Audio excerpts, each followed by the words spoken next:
Time for the main event! Hey guys, welcome back to the channel. If you like the content, hit the subscribe button, leave a like down below, and make sure that notification bell so you don't miss out on any future videos. With that being said, we got our first look at Brian Pillman and his full entrance. And the fact that they're releasing these back-to-back so quickly leads me to believe that that placeholder date that is over on Nintendo.com for the 3rd of June is correct. Because why would they show it this early if it's not coming out for 2 weeks, which would be the 10th or the 17th of June? So it's got to be releasing on June 3rd, and if that is correct, that means all those other dates for all those other ringside passes and the WrestleMania 42 pack should all be coming on those dates, because it leads me to believe that that's correct. Anyway, if you're curious what those dates were, go check out my last video. I made a whole video on it, and we also checked out La Parka and his full entrance with his awesome creation parts I can't wait to use for other wrestlers and stuff like that. Anyway, without further ado, let's go check out Brian Pillman's entrance, and then we're going to check out a poll I posted up a couple days ago, and it got a crazy amount of votes. And it's basically how everybody's feeling, their mood, their current mood around 2K26. We'll have a nice little discussion about that. Anyway, without further ado, let's get to the news. Alright, here is Brian Pillman's entrance. I'm wondering if they're going to have a Persona card with Steve Austin where he had his full head of hair. Not his long locks, but his hair that he had when he was teaming with Brian Pillman. I think that'd be hilarious. Just to have a Persona card of Steve Austin with hair. That'd be awesome. Like, imagine having Stone Cold but with hair. Heck, they should even do one when he had long hair too. That'd be kind of funny. But anyway, I just think, why not? I mean, there's different versions of all these wrestlers. The fact that the only Stone Cold Steve Austin in the game currently that I'm aware of is locked behind the showcase mode is ridiculous to me. It's like the guy that's on the cover of the game, or one of the many people at cover of the game, if you get the Monday Night Wars edition, is Stone Cold Steve Austin, and he's locked away in a mode. You can't just use him outright. A character that's been available outright almost since he started wrestling in WWE in the wrestling games.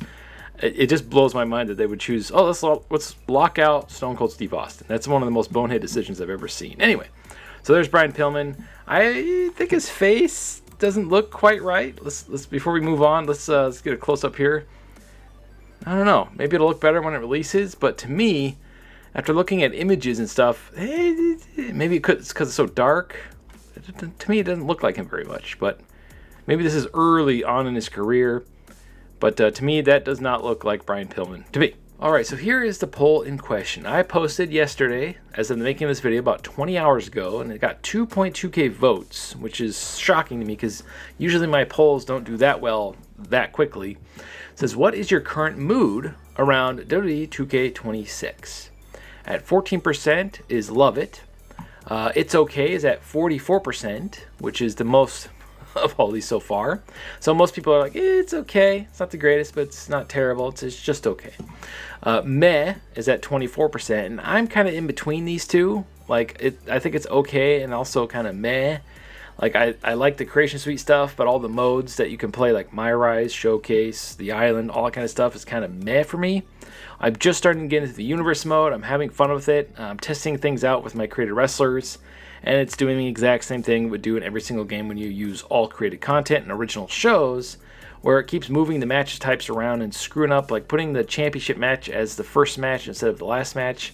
However, they did add in new features to where you can shift the match over instead of having to redo the whole match. So once I learn all the little ins and outs of everything, I feel like I can finally make my Universe show. So I'm very excited about that.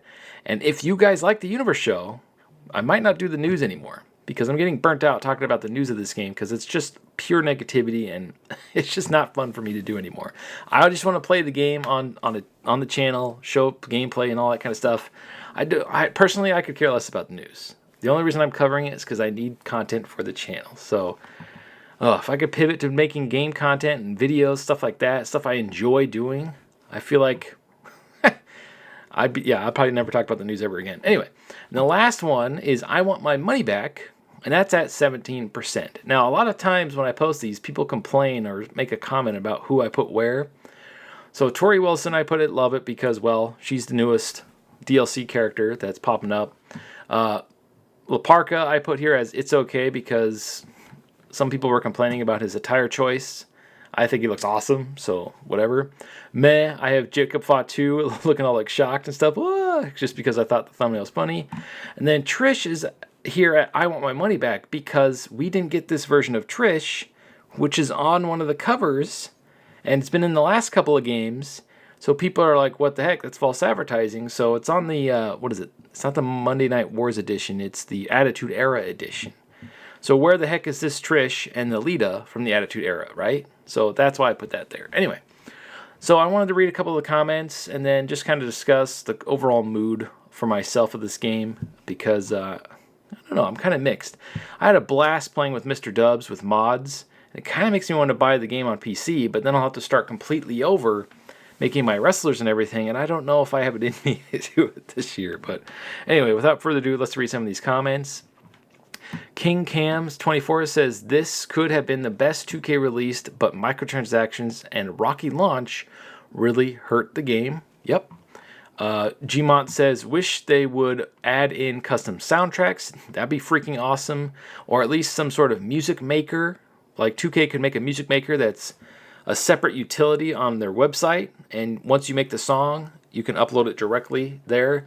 They can make it to where you can download the songs for offline use, or the only way to upload songs is directly from there. That way they can block real songs getting uploaded and getting sued from all these artists and stuff like that. But I think that's something to look into, and that's another reason why I want them to add in that third-party company to bring in mods and basically run the community creations tab. If they bring in a third-party company to run all of community creations and make it the best it can be, I feel like that's a win-win. And then they could slowly segment in mods and support, bring in the modding community. Like, the mods would love that. Anyway, Matt Batten, shout out to Matt Batten. He's always showed love to the channel. It says, I buy WWE 2K26 in April 1st, play 4 or 5 times, then I don't play it. Again, waste of money for me. You're the best dude. No, you're the best dude. Thank you for always showing love to the channel ever since I started.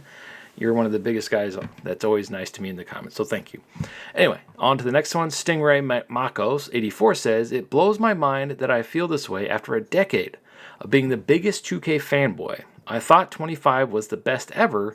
Every time I play it now, I contemplate this being the last one I'm ever buying. For me, 2K23 was that game, but if it wasn't for the channel, I probably would have stopped at 2K23 because I made like 80 wrestlers in that game. And then 2K24 didn't feel like that big of an upgrade. 2K25 didn't really feel like that big of an upgrade. The island mode was intriguing until I found out what it was. But 2K26, absolutely, I would have bought that day one just for the body morphing, because that's how much I wanted body morphing back. And it works pretty good. And it's not really body morphing, it's body selecting. But that alone would have justified me buying the game. And then I would have went from 23 to 26. And I probably wouldn't feel so burned out on the franchise like a lot of us are in the comments. So, yeah, I kind of feel you there. Next is the natural Pat Harris. I play WrestleMania 2000 more than I play 2K26. That's pretty funny. That's a great game. I've always been a No Mercy fan. I sucked at WrestleMania 2000. That game for me, for some reason, I just couldn't get the countering timing down. And I feel like the CPU was way tougher in 2000 than it was No Mercy.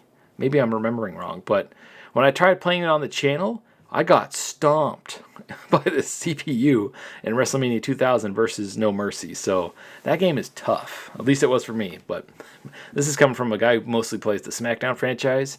My first Aki wrestling game was No Mercy after I played SmackDown 2 on the PS1. Because I went back, after I played the first SmackDown game on PS2, I found out there was an awesome wrestling game on the N64, and this is when I was really into wrestling games at the very beginning. I didn't play any Super Nintendo ones, I didn't play any NES ones. My first wrestling game was SmackDown on the PS1, and I fell in love with wrestling and wrestling games at that point. Now, I know a lot of people are like, you never played all these other... No, never played. That was my first wrestling game. But anyway, yeah. Derek says he loves the game. I'm glad somebody out there loves it because there's a lot of hatred going out there. And if you haven't been buying the game since day one, way back in SmackDown, and you're just now getting into the franchise, or you only been buying him for a couple of years, then yeah, this is freaking amazing. Like, if I was a little kid and this was my first wrestling game, I would be blown away with the amount of stuff you can do in these games. The problem with us old farts that have been playing these since the original SmackDown on PS1, we feel like the game should be a lot more revolutionary now than it's been, because it's been so long. It's been over 20 years, and it feels like they've barely moved forward, like the franchise forward. Like, we have the same structure, the same amount of loading screens, although it's much, much faster now. The gameplay feels really good, but the things just haven't really been revolutionary to the franchise for a very long time. And because they're still building off of that old SmackDown engine, the skeleton is still there. I don't know if they can ever do that with such a limited time. Like, I'm talking like groundbreaking new gameplay improvements, groundbreaking new this. A purple stamina bar ain't it. Like, the ragdoll physics are really, really cool. I'm very grateful that those are in there, because getting pushed away from a staircase, or the stepping stairs, the steel steps, whatever it is, getting pushed away from it when you try to body slam on it in the older games, it was stupid. Now your body actually interacts with objects around you. So that is a revolutionary thing, but it's not like the mechanics are still the same, if that makes sense. So we really need like a major breakthrough in the franchise, which these current gen consoles should be able to handle. But I don't know how they do it without alienating all the fans that love the game, but trying to like just bring the franchise forward, if you know what I'm trying to say. Because I feel like that's the consensus with most games these days, is nothing really totally breaks ground or breaks new ground, makes revolutionary new things. It's all about graphics and all that kind of stuff. And so the revolutionary thing that they could do for these games is focus on the online stuff. I'm talking about getting co-op for Universe mode, co-op for Showcase mode. Imagine being able to play as CM Punk and AJ Lee in the Showcase mode with a buddy. That'd be freaking awesome. Imagine playing through My Rise with a buddy online or offline, like an online co-op mode. They really need to focus on online co-op and not just versus modes with terrible servers.